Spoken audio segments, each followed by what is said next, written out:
시청자님, 안녕하세요. 네, 안녕하세요. 네, 어떤 종목이 궁금하세요? 코오롱 플라스틱이고요. 네.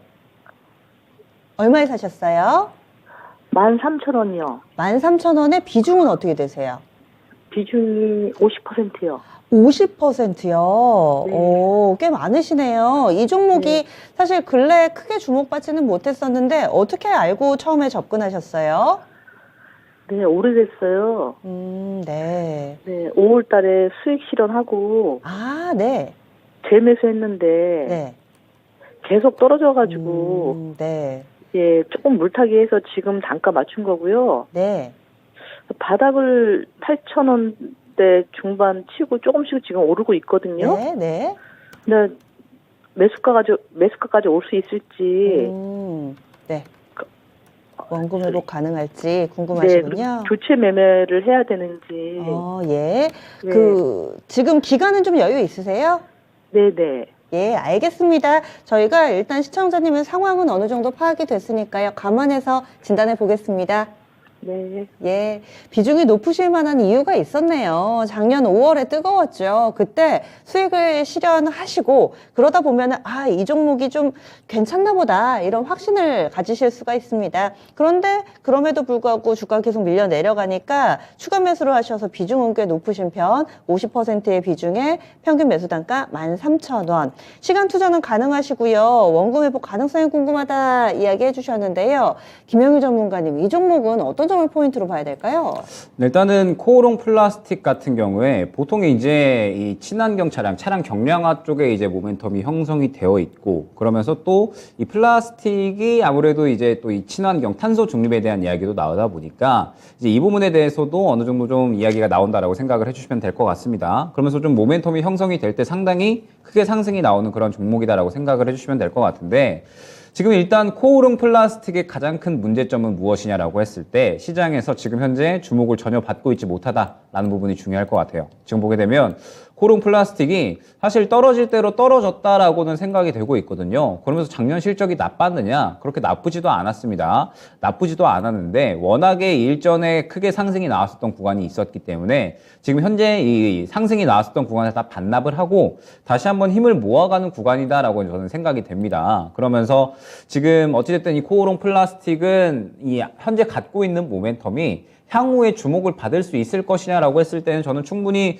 주목을 받을 수 있을 것이다라고 생각이 되고 있거든요. 왜냐하면 최근에 이제 세린 BNG라는 종목이 있는데 이 종목이 친환경 플라스틱 쪽에 조금 더 이제 모멘텀을 보유를 하고 있는 종목인데, 최근에 정부에서 관련된 이슈가 나오다 보니까 세린 BNG는 한 차례 이제 급등이 나오는 모습을 보였습니다. 그럼 보통 이제 같이 움직이고는 하는데 아직까지는 관련해서 엮이지는 않고 있다 보니까 지금 이제 그렇게 뭐 수급이 강한 모습은 나타나지는 않고 있다라고 생각을 해주시면 될 것 같아요. 그럼 이제 워낙에 좀 비중이 크시다 보니까 시청자님께서 다른 종목이 요새 또 최근에 상당히 순환이 많이 나오고 있는데 그 종목을 접근을 하지도 못하고, 그러면서 코오롱 플라스틱은 움직일 기미가 없고 그러다 보니까 이제 많이 답답하신 것 같아요. 그래서 이제 코오롱 플라스틱은 어떻게 진행을 해주시는 게 좋냐면, 일단 저는 이 종목은 지금 구간에서는 굳이 정리할 필요는 없다라는 생각은 듭니다. 왜냐하면 일전에 이 상승이 나왔었던 구간은 다 반납을 했고, 그렇다고 뭐 회사가 나쁘냐? 회사가 나쁜 기업도 아니고, 그렇다고 뭐 이 보유하고 있는 모멘텀이 주목을 받지 않을 것이냐? 어찌됐든 이 친환경 차량, 전기차 이 경량화에 대한 이 모멘텀도 보유를 하고 있고, 그 다음에 뭐 친환경 탄소 중립에 대한 이 모멘텀도 보유를 하고 있기 때문에 굳이 이 시장에서 주목을 받지 못할 종목은 아니다라는 생각은 들거든요. 그렇기 때문에 코오롱 플라스틱은 저는 수급이 한 차례 들어오는 구간을 기다렸다가 대응을 하면 충분히 빠져나올 수 있는 종목이다라고는 생각을 하고 있거든요. 그런데 아무래도 이 시장에서 주목을 받기까지는 기다림의 시간은 필요하다 정도가 좀 핵심이 될 것 같아요. 어찌됐든 보통의 이제 상승을 나올 때는 항상 말씀을 많이 드리지만 시장에 주목을 받는 이러한 수급들이 들어오면서 힘을 모아줬다가 크게 상승이 나오는 경우가 대부분이거든요.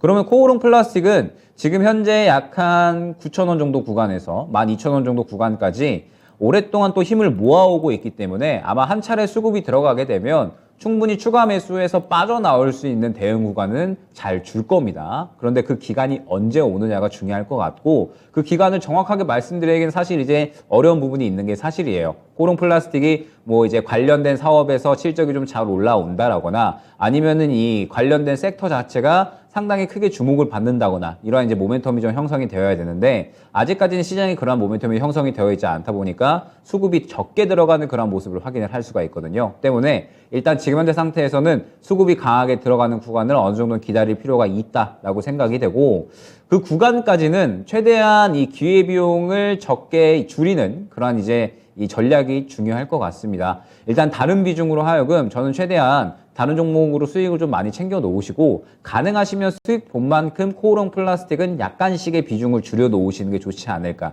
생각이 됩니다. 그러면서 점차적으로 비중을 줄여 놓으셨다가 지금 워낙에 좀 비중이 크시기 때문에 향후에 대응을 하기 위해서는 이제 이만큼의 갖고 계시는 비중만큼의 그래도 비중을 넣어야지 추가적인 또 대응이 가능할 수가 있거든요. 때문에 최대한 이제 수익 본만큼의 이제 이 물량을 덜어내는 해칭 매매를 어느 정도 진행을 하시다가 수급이 들어오는 구간이 분명하게 나타나 줄 겁니다. 이제 큰 수급이 들어가면서 시장에서 이제 어느 정도 모멘텀을 확보하는 그러한 구간이 나올 수가 있으니까 그러한 구간이 나오게 됐을 때에는 추가 매수를 할 수 있는 시기가 올 거거든요. 그러면 그 추가 매수 할 수 있는 시기가 왔을 때 대응을 해서 빠져나올 수 있는 종목으로 생각이 됩니다. 그렇기 때문에 코오롱 플라스틱은 일단 당장에 어떤 대응을 하기보다는 조금 더 여유롭게 가져가시는 편이 좋을 것 같고 정 기다리기 힘들다, 기회비용이 너무 이제 손실되는 게 싫다라고 하시면 비중을 다른 종목으로 수익 보고 그만큼 조금씩 확보를 하셔서 당분간은 다른 종목 쪽에 집중을 하시다가 향후에 이제 수급이 들어오는 구간에 추가 매수를 진행을 해서 빠져나오는 전략으로 진행을 해보자 안내드리도록 하겠습니다. 네, 시청자님 추가 질문 없으세요? 네, 감사합니다. 예, 코롱 플라스틱 진단해 드렸습니다.